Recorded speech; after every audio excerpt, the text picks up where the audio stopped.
你们知道吗？美国的一个城市叫波士顿，一个非常大、非常重要的城市。这两天选了一个新的市长，这个市长是个女的，而且这个市长是一个华裔人。这个是美国的历史中第一次有一个华裔的人可以当一个城市的市长。作为一个生活在中国的老外，我也是觉得这是一个非常棒的事情。但是为什么一个华裔人可以在另外一个国家，在美国当一个市长呢？为什么美国人民会选举他呢？还有你们能不能跑到其他的国家去当当地的一个市长呢？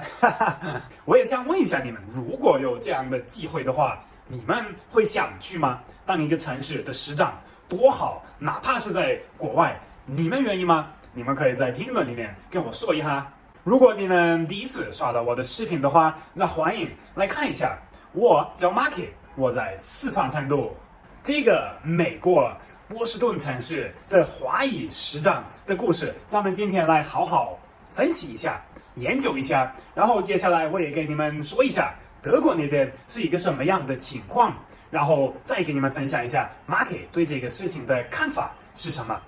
所以我的朋友们，咱们就直接开始。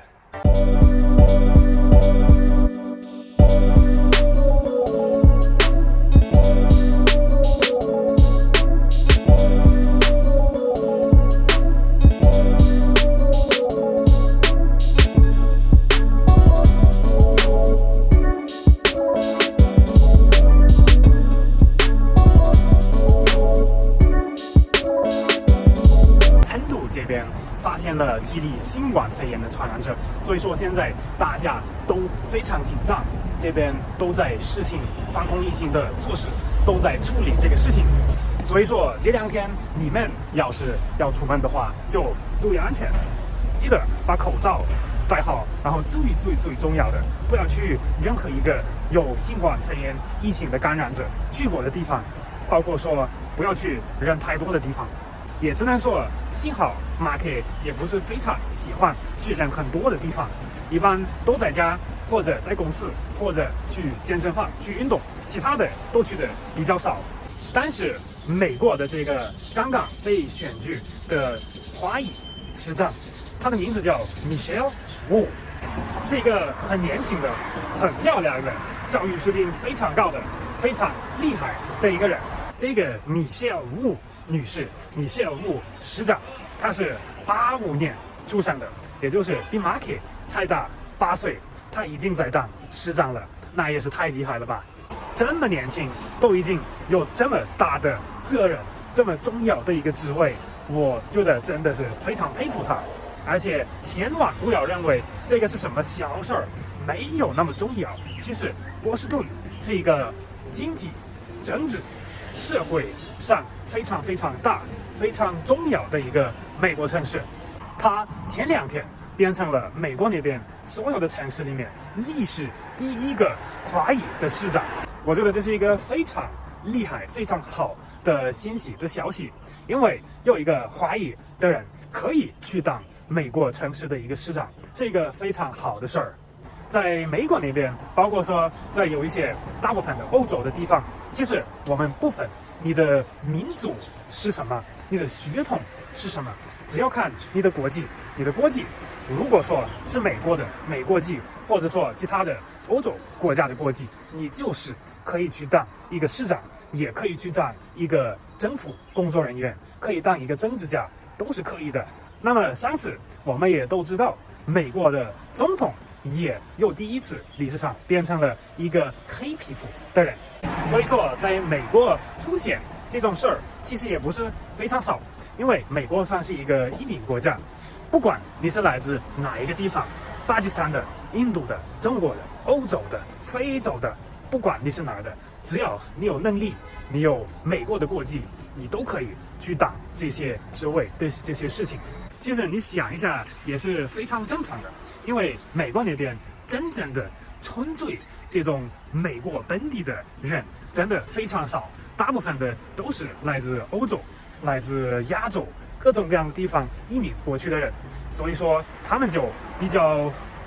放松、比较轻松在这个问题上面，包括说在我们欧洲那边，我们德国那边也是一个这样的情况。我们德国其实也有特别多当比较高职位的政治家，他们也是来自其他的地方的，主要是波兰、土耳其、俄罗斯这种地方，也有很多人去当很重要的这种职位。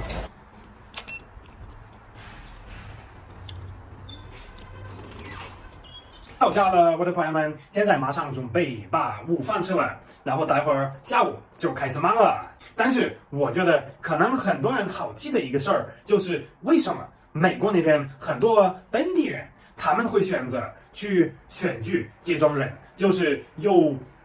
长得跟他们不太一样，是华裔人，或者是巴基斯坦人，或者是黑皮肤的人，为什么他们会觉得选择他们是比较好的一个选择？因为我们希望看到有一些不一样的事情，有一些不一样的人可以去做这个事情，只要他的能力是够好的，我们是非常愿意看到他有一个这么高的职位，有一个这么重要的一个人物，然后我们就会觉得有非常多不一样的，跟我们不同的人，长相不一样，想法不一样，也会对社会有帮助，因为他们可以代表那些不一样的人，想法不一样的人，然后就会变得越来越好。所以说在美国那边，在我们欧洲那边，有时候你的长相不一样也是一个优势，只要你的能力可以的话，我们就不会去看，不会去判断你是什么民族的人，什么类型的人，什么肤色的人，你都可以去当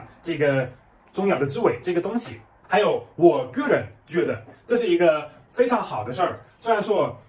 也有很多矛盾的地方，但是我觉得很多不一样的想法，不一样的人去建立这个社会，也是一个很好的一个点。再加上我们在欧洲那边的孩子，我们就是这样长大的，我们小的时候也跟很多不一样的长得跟我们不一样的人玩，有阿拉伯的，有亚洲的，有黑皮肤的孩子，我们都和他们会接触，都会跟他们玩，所以说我们习惯了之后就不会觉得很奇怪，有一个长得跟我们不一样的人去当总统，去当这些东西。但是我的朋友们，现在我也很想知道的一个事情是，如果在中国可以的话，有一个白人或者有一个黑皮肤的人去当一个政治家，去当一个市长，你们会觉得这个事情可以吗？是好的还是不好的？还有为什么呢？你们可以在评论里面跟马克说一下，我真的很好奇这个事情。哈哈，还有如果说有一天你们有机会去美国、去德国当一个很大的、很重要的城市的市长，你们会不会愿意去呢？还是说还是留在我们漂亮的中国这边呢？那么我的朋友们，如果你们觉得今天这个话题还有点意思的话，你们可以在评论里面跟我说一下，你们可以帮我点个赞，可以关注我一下，马克当然也会很开心的。然后我也非常希望咱们在下一个视频再见。